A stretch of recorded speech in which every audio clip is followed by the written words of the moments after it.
నా చేతిలో ఉన్నది బాలామృతం పిండి. దీన్ని చాలామంది వేస్ట్గా పడేస్తూ ఉంటారు, కానీ దీన్ని ఇలా పడేయకుండా కేక్ తయారు చేసుకుందాం. చాలా టేస్ట్గా ఉంటుంది. ఎలా తయారు చేస్తారో నేను ఇప్పుడు వీడియోలో చూపిస్తాను. ఇదిగోండి ఫ్రెండ్స్, ఈ కప్పుతో 3 కప్పుల పిండిని, ఇదిగోండి ఫ్రెండ్స్, 1/2 కప్ షుగర్ వేస్తున్నాను. ఈ పిండిలో ఎక్కువ ఇప్పుడు దీంట్లో వేసిన షుగర్ని బాలామృత పిండిని మెత్తగా మిక్సీ పట్టుకోవాలి. ఇదిగోండి ఫ్రెండ్స్, ఈ ఎంత మెత్తగా చేసుకుంటే సరిపోతుంది. దీన్ని ఇప్పుడు మనం ఒక బౌల్లో తీసుకుందాం. ఇప్పుడు గ్రైండ్ చేసుకున్న పిండిలో 1/2 స్పూన్ బేకింగ్ సోడాని వేస్తున్నాం, బేకింగ్ పౌడర్ని. అలాగే 3 స్పూన్స్ నెయ్యిని యాడ్ చేస్తున్నాను. ఇలా ఒకసారి మొత్తం పిండి కలిసేలా కలుపుకొని తర్వాత ఈ పిండిలో చల్లార్చిన పాలని కొంచెం కొంచెంగా వేస్తూ బాగా కలుపుకోవాలన్నమాట. పాలేసి ఇలా కలుపుకున్న తర్వాత ఎగ్ ఇష్టం ఉన్న వాళ్ళు ఎగ్ వేసుకోవచ్చు, లేదంటే ఎగ్ ఇష్టం లేని వాళ్ళు పెరుగు వేసుకొని దాన్ని బాగా మిక్స్ చేసుకోవచ్చు. నేనైతే ఎగ్ వేసి చేసుకుంటున్నాను. బాగా ఫ్లఫీగా అయ్యేలా బాగా మిక్స్ చేసుకోవాలి. అలా అయితే కేక్ ఫ్లఫీగా మంచిగా ఉంటుంది, స్పాంజ్లా ఉంటుంది. ఇవ్వండి, ఇలాగ ఈ మోతాదులో ఉంటే సరిపోద్ది.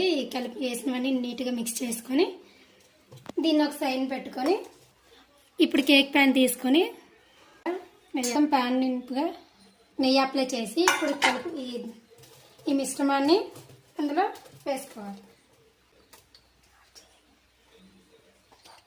ఇలా ఈ మిశ్రమాన్ని ప్యాన్లో వేసుకొని దీన్ని సైడ్ ఉంచుకొని ఇప్పుడు ప్యాన్ పెట్టుకొని ఒక 5 మినిట్స్ పాటు హీట్ చేసుకొని దానిలో ఒక చిన్న బౌల్ పెట్టుకొని ఇప్పుడు ఈ కలిపిన మిశ్రమాన్ని దాంట్లో పెట్టి ఒక మిశ్రమం పెట్టుకున్న తర్వాత మూత విజిల్ పెట్టుకోవాలి. విజిల్ అండ్ బెల్ట్ కూడా తీసేసి మూత పెట్టుకోవాలి. పెట్టుకొని ఒక 40 to 45 మినిట్స్ వరకు దీన్ని ఇలా వండుతారు. తర్వాత ఎలా ఉంటుందో చూద్దాం. 45 మినిట్స్ అయింది. ఇప్పుడు ఈ కేక్ ఎలా అయిందో చూద్దాం. ఇప్పుడు ఒకసారి ఇది ఉడికింది, ఒకసారి చూద్దాం. ఒకసారి చాకు పెట్టి చెక్ చేద్దాం.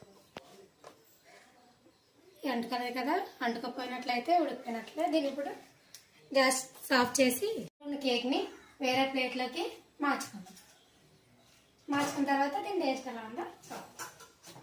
ఫైనల్లీ కేక్ రెడీ అయిపోయింది. దీన్ని టేస్ట్ చేసి ఎలా ఉందో చూద్దాం.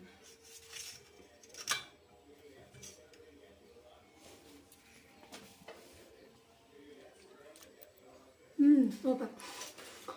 కేక్ అయితే చాలా స్పాంజీగా, స్మూత్గా, టేస్టీగా ఉంది. హెల్త్ పరంగా కూడా చాలా మంచిది. నచ్చితే లైక్ చేయండి ఫ్రెండ్స్. మై ఛానల్ని సబ్స్క్రైబ్ చేసుకోండి.